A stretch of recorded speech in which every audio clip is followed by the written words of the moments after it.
Social media is a funny place. I know. Orang berdebat, orang berantem itu udah biasa gitu ya. Tapi imagine dengan teknologi AI yang sudah diinfuse kepada masing-masing media sosial. Di Facebook ada Meta, di Twitter kita punya Grok gitu ya. Ada satu entitas yang terlihat memperdebatkan sesuatu dengan AI. Yang soal tuh kayak kita ngelihatnya, dia nggak pengen kalah pinter sama informasi yang diberikan sama artificial intelligence.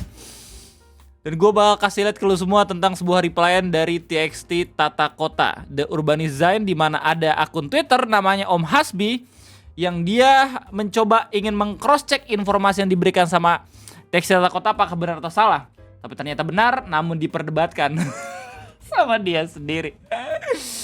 Kita bakal bahas itu semua di video Ngopi Kesempatan kali ini, karena ini menarik banget ya topiknya ya. Sebelum pada akhirnya kita bisa melihat ada orang yang denial gitu, gue bakal kasih tahu dulu tentang permasalahan utama kenapa ini menjadi perdebatan orang-orang. Jadi selamat datang di Ngopi, ngobrolin persoalan Indonesia bersama gue, your favorite Uncle Om Ray. Ini gak jauh-jauh dari pembahasan mengenai bencana alam yang baru saja terjadi di 3 provinsi. Provinsi Sumatera Utara, Sumatera Barat, dan juga di Aceh. Ya, tentang salah satu penyebabnya yaitu siklon Senyar. Di mana postingan perdebatan ini dimulai dari postingan akun Twitter namanya Mas Fuza Firdauzan, yang dia itu ngasih tahu kalau misalnya BMKG sudah meramalkan akan adanya siklon Senyar tiap 4 tahun sekali. Dengan caption flashback sejenak ke tahun 2021 ketika BMKG meramalkan kejadian siklon Senyar pasca siklon Seroja. BMKG telah mengamati tren siklon semakin rutin di Indonesia dengan kemungkinan penyebab karena pemanasan global meningkat suhu permukaan laut. Oke, gue yakin lu semua pasti tahu kalau misalnya siklon itu nggak seharusnya ada di negara-negara tropis. Kenapa begitu Bang Ray? Karena nggak ada yang namanya gaya Coriolis atau Coriolis effect. Bang Ray, siklon apaan by the way? Terus gaya Coriolis apaan? Gue bukan orang yang belajar meteorologi, jadi gue nggak tahu. Oke, basically siklon itu merupakan sebuah fenomena meteorologi yang dapat menyebabkan curah hujan yang begitu tinggi. Ya, intinya kayak gitu. Teknisnya karena adanya angin yang terkonsentrasi dalam suatu wilayah gara-gara atmosfernya punya suhu yang hangat. Sedangkan gaya Coriolis sendiri itu merupakan gaya semu yang disebabkan gara-gara bumi berotasi. Ya, gaya Coriolis ada itu biasanya terletak di lintang tengah, lintang 30 sampai lintang 90 gitu. Nah, harusnya makin ke tengah itu makin gak ada. Cuman karena emang ada pemanasan global dan climate change, jadi garis Coriolis itu bergeser. Jadi makin kerasa pelan-pelan gitu ya ke beberapa negara-negara tropis kayak misalnya Indonesia. Indonesia beberapa bagiannya kayak bagian utara kayak Sumatera Utara, Kalimantan Utara itu mulai kerasa tiap beberapa tahun, dan itu yang disampaikan sama BMKG yang di-share sama Mas Fuza Firdauzan lewat videonya. Bahkan di sini dikasih tahu kalau misalnya kemungkinan penyebabnya karena pemanasan global meningkatkan suhu permukaan laut gitu. Kita bakal lihat bareng-bareng, ini penting banget gitu ya. Soalnya ini ilmu mitigasi, apalagi buat lu semua yang emang wilayahnya itu selalu berpotensi menghasilkan siklon gitu. Terjadi sekali, baru terjadi kita seminar dikit ya. Berikutnya baru terjadi 2014. Nah, jadi ini grafik memperlihatkan fenomena siklon yang terjadi, di mana hampir tiap tahun itu terjadi ya dari tahun 2017. Biasanya dari tahun 2008 itu nggak yang sering-sering terjadi gitu. 2008 cuma sekali namanya siklon Durga, 2010 namanya siklon Anggrek, 2015 namanya siklon Bakung. Ini namanya kenapa beda-beda Bang Ray? Iya, tergantung kayak bentuk siklonnya atau itu muncul di mana, biasa kayak gitu. Terus sampai 2017 ada nih 2 kali Cempaka Dahlia. 2018 itu ada 2 lagi Flamboyan Kenanga. Ini juga mungkin dipengaruhi sama La Nina dan juga El Nino gitu ya. Gue nggak tahu gimana pengaruhnya, belum ada research juga gue. Tapi mulai dari tahun 2017 itu selalu terjadi. 17, 18, 19, 20, 2021. Dan sampai tahun 2025 itu siklonnya kok nggak salah 2 kali. Ya nggak sih? Kalau misalnya dilihat dari Mas Fuza nih, siklon Senyar yang terjadi setelah siklon Seroja gitu loh. Cukup dahsyat ya, dahsyat karena masuk sampai ke daratan. Ini yang tidak dapat yang tidak lazim. Nah, mungkin ya kalau dibandingin sama siklon-siklon yang terjadi di negara-negara lintang tengah gitu ya, siklon kita tuh nggak yang terlalu parah karena nggak menghasilkan angin darat gitu loh. Cuman kita nggak bisa meremehkan karena meskipun angin itu nggak sampai, kita bisa merasakan curah hujannya yang turun, yang efeknya bahkan bisa seperti bencana alam sebelumnya yang terjadi di 3 provinsi tersebut. Curah hujannya tinggi, bahkan bisa turun gitu ya dengan debit sebulan dalam 1 hari aja. Nah itu berbahaya, itu yang harusnya dimitigasiin. Nah tapi Nah, oleh karena itu barangkali kita ada informasi yang semakin menarik lagi, yang pada akhirnya ngebuat ada mas-mas Twitter yang memperdebatkan AI ya. penyebabnya adalah semakin panasnya suhu muka air laut yang tentunya laut itu tempat ini istilah-istilah kuliah gue nih. CO2 dan itu adalah dampak dari gas rumah kaca bisa dirunut ke sana. Ini baru hipotesis ya. Tapi ada korelasi dengan pemanasan global, peningkatan suhu muka air laut yang dipengaruhi juga oleh global warming. Ini yang ngomong Kepala BMKG 2021 ya, Ibu Dwi Korita. Nah kemudian ini postingan di-reply sama TXT Tata Kota dengan bilang kalau misalkan tahun 2018 BMKG dan akademisi BPPT yang sekarang udah jadi BRIN mengingatkan akan potensi bahaya tsunami Pandeglang. Malah diancam diproses hukum. Karena dianggap menghambat investasi. Bayangin, lu memaparkan hasil penelitian, tapi lu malah diancam untuk diproses hukum. Dan ini gue juga baru tahu dari postingan ini ya. Sebelum akhirnya gue ngelihat ada orang yang ngedebatin AI, ini lucu banget. Ini informasi menarik banget. Akhir tahun itu pula kemudian terjadi bencana tsunami Pandeglang yang begitu destruktif. Tahun 2021 BMKG sudah mengingatkan akan ada potensi anomali siklon tropis yang bakal rutin di Indonesia akibat dari pemanasan global dan mendorong untuk segera dimitigasi. Kenapa bisa dibilang kayak gitu? Kenapa bisa langsung rutin? Ya lu tadi udah denger omongan gue kan. Dari tahun 2008 sampai tahun 2014 itu siklonnya nggak terdeteksi gitu tiap tahun. Tapi dari tahun 2017 sampai tahun 2021 siklon selalu terjadi. Bahkan ada yang 2 kali setahun. Gila loh, ini yang harusnya diperhatikan sama pemerintah tercinta kita. Ya, namun mitigasi tetap gitu-gitu aja. Hari ini kita melihat siklon tropis telah menghancurkan Sumatera. Mengingkari bahaya artinya mengamini terjadinya bencana. Terus kemudian ada salah satu akun Twitter yang coba buat kepo. Bener gak sih ada penelitian yang ditentang bahkan ingin diproses hukum gitu ya gara-gara menghambat investasi? Ternyata ada. Beritanya itu muncul 2018 dari BBC dengan judul potensi tsunami 57 meter bisakah polisi mempidanakan penelitian ilmiah. Jadi setelah gue baca ya ini semakin menarik lagi karena di tahun 2018 terjadi pertarungan antara institusi melawan institusi. Institusi cuma memaparkan hasil penelitian tapi diancam untuk dipidanakan gara-gara menghambat investasi. Ya, ini berhubungan sama gempa megatrust yang mungkin bakal terjadi ya. Kehebohan sempat muncul saat keluar berita hasil penelitian yang menyebutkan bahwa ada potensi tsunami di Pandeglang setinggi 57 meter. Informasi itu tersebar lewat presentasi BPPT. Mewujudkan polisi bermaksud melakukan proses hukum terhadap Badan Meteorologi, Klimatologi, dan Geofisika. Alasannya hasil penelitian itu dianggap meresahkan dan menghambat investasi. Lu bisa baca sendiri ya informasinya di sini. Gue sendiri pun baru tahu tentang beritanya. Terima kasih banyak TXT, Tata Kota ya, The Urban Design. Jadi maksudnya setiap kali gue nonton film-film science fiction yang memperlihatkan bagaimana negara hancur gara-gara bencana alam, itu semua dimulai dari pemerintahannya yang tidak mau mendengarkan bagaimana spoiler dari saintisnya gitu atau para penelitinya gitu. Dan lebih parahnya lagi, ternyata ada rekam jejak di negara kita tercinta yang mana penelitinya itu hampir mau diancam pidana gara-gara cuman pengen memaparkan bakal terjadi bencana alam yang mungkin bakal lebih hebat gitu dampaknya. Terus kejadian.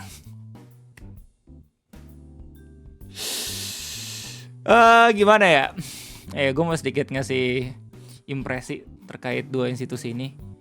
Disclaimer dulu, gue bukannya pengen merendahkan masing-masing gitu ya, tapi gue pernah nyobain untuk bikin SKCK ya, untuk tes SIM dan segala macam, dan gue pun pernah coba untuk magang, coba untuk minta data dan juga beli data gitu di BMKG. Dan gue bisa bilang antara dua institusi tersebut gitu ya, BMKG ini adalah termasuk institusi yang menurut gue tuh paling bersih ya di negara ini. BMKG sama Lapan sekarang udah di-infuse jadi BRIN gitu ya. Kenapa begitu Bang Ray? Karena susah banget buat dikasih sesuatu. Gue cuma pengen ngasih tanda terima kasih aja nggak boleh karena itu berpotensi gratifikasi gitu loh. Bahkan data pun bisa diambil secara gratis gitu, meskipun ada yang data premium dan itu harus bayar gitu ya, karena harus minta dari kelembagaan dan itu menurut gue wajar-wajar aja. Tapi dari teman-teman gue yang pernah magang di BMKG sendiri, BMKG itu bener-bener lingkungannya emang fokus untuk penelitian. Ya secara hasil gitu ya, mungkin memang nggak yang terlalu efektif dan juga maksimal, karena kadang bisa salah juga gitu prediksi cuaca. Tapi mereka terus evaluasi agar seenggaknya itu bisa semakin akurat. Dia berhadapan dengan masa depan gitu loh. Jadi masa depan tuh nggak selalu bisa pasti prediksinya, karena akan muncul indikator-indikator baru yang bisa aja mempengaruhi apakah cuaca ke depan itu hujan atau kagak gitu loh. Jadi sangat amat ironis kalau misalnya pada akhirnya dua institusi ini satu sama lain clash gitu di tahun 2018. Mana di tahun 2026 ada isu kalau misalkan kena pangkas lagi, memang kan sedih gitu ya.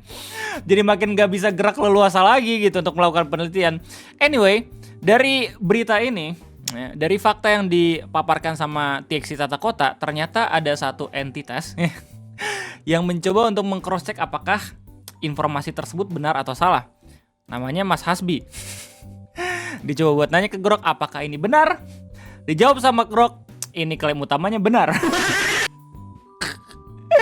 Tapi ada juga beberapa klaim-klaim lain yang katanya itu masih belum terkonfirmasi dari sumber terpercaya. Padahal kalau misalnya Grok itu mau sedikit research ke BBC ya tahun 2018, ini udah ada faktanya. Ya kadang emang juga perlu kita koreksi gitu. Ini nggak yang aneh gitu.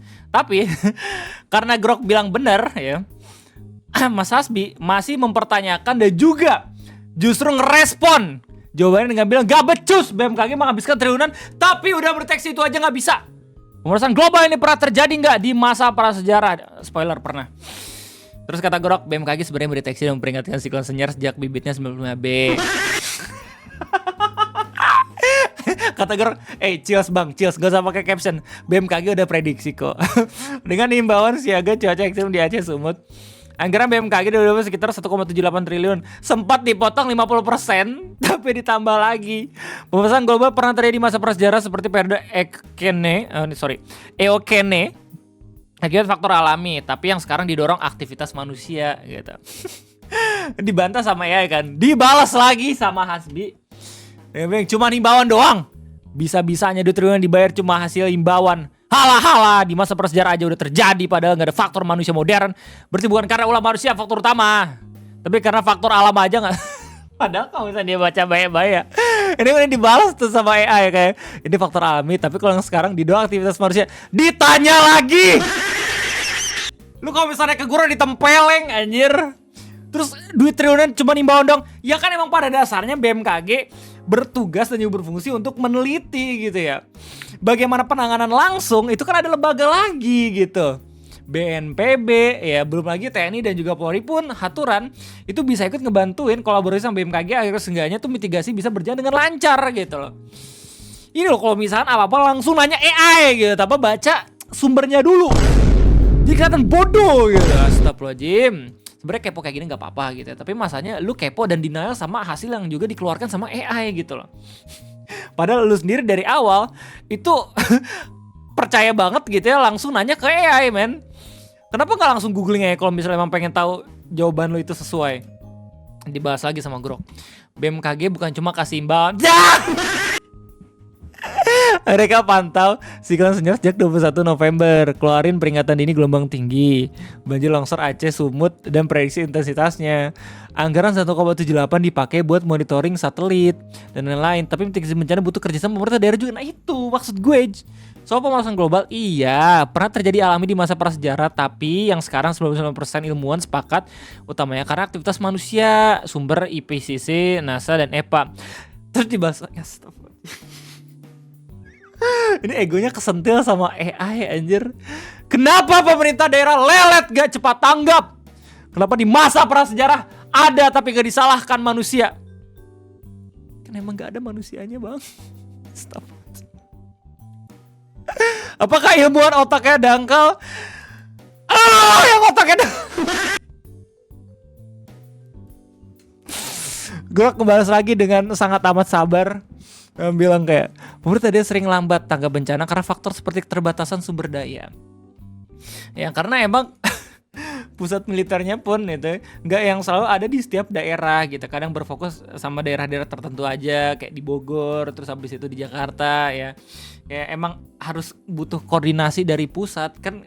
Kita bukan negara bukan negara kesatuan lagi. Kita bukan negara federasi, ya nggak sih, kita negara kesatuan. Harusnya tuh langsung bisa cepat tanggap kalau misalnya ada sesuatu yang emang membuat pemerintah daerah itu kesulitan. Koordinasi antar instansi yang rumit dan prioritas anggaran yang terbagi. Kasus konsinyar BNPB catat evakuasi terhambat di Aceh Sumut akibat infrastruktur rusak dan banjir. Mesti peringatan BMKG sudah keluar sejak 26 November. Ya, dan pejabat datangnya tanggal 1 ya. 5 hari setelahnya.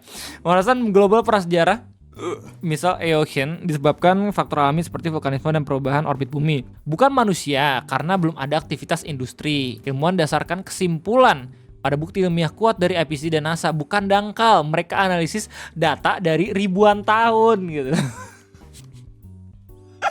Untuk kasus yang sekarang entah kenapa gue pengen banget gitu.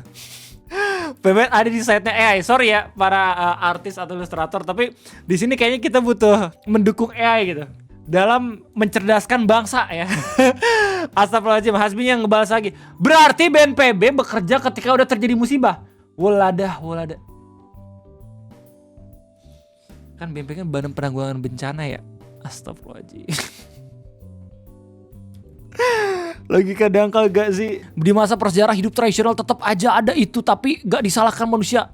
Sekarang disalahkan manusia. Ini logika apa ya? Dibalas lagi sama ya. BNPB bukan hanya respon pasca bencana, mereka juga lakukan pencegahan mitigasi ya. Alhamdulillah ternyata ada juga gitu ya. Seperti koordinasi peringatan dini siklon Senyar sejak 2 November termasuk simulasi evakuasi. Tapi tantangannya infrastruktur dan koordinasi daerah sering hambat. Soal logika pemanasan global di prasejarah perubahan iklim alami dan lambat. Oke. Di prasejarah perubahan iklim alami dan lambat. Misal akibat orbit bumi vulkanisme, sekarang kecepatan naik suhu ekstrim karena emisi manusia.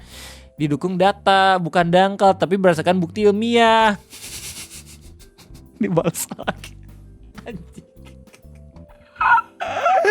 Kesentil anjir egonya no.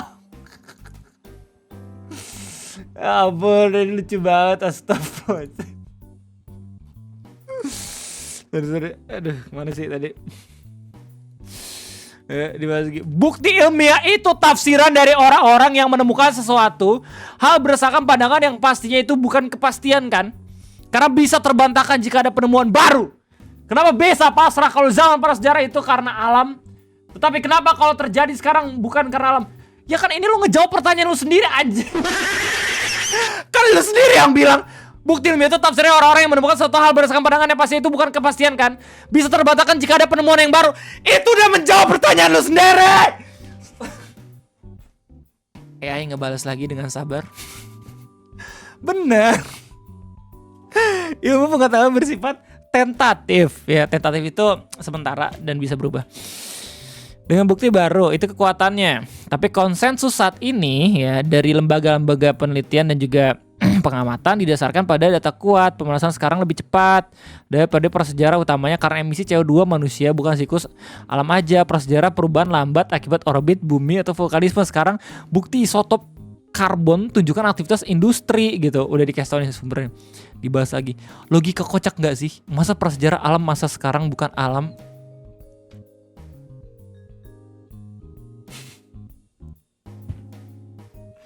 Bang udah bang, nggak usah dibahas lagi bang kalau kata gue mah bang. Bang Grok udah bang, batu anjir. Bukan lagi kocak tapi itu kan data ilmiah. Astagfirullahaladzim, bahas lagi. Zaman prasejarah nggak ada bukti ilmiah. Bisa diyakini alam, tapi kalau sekarang karena manusia. Apaan ini? Kenapa nggak disalahkan planet lain yang menyebabkan dunia menjadi seperti ini? Sekolah anjir, sekolah! Biar lo tahu ada yang namanya metode statistik yang bisa memprediksi nggak cuma masa depan, bahkan masa lalu aja menggunakan regresi dan metode-metode lain. Nanti gue ngomong kayak gini debatin lagi, males gue. Grok ngebalas lagi. Grok langsung ngebalas. Bukti ilmiah untuk zaman prasejarah ada loh, data NTS, sedimen. Oh bahkan ada tuh, nggak cuma lewat data simulasi, bahkan ada gitu. Ya data NTS, sedimen dan fosil tunjukkan perubahan alami lambat karena siklus orbit bumi. Sekarang laju cepat. Blaming planet lain, gak ada bukti ilmiah iklim bumi dipengaruhi faktor lokal bukan planet tetangga.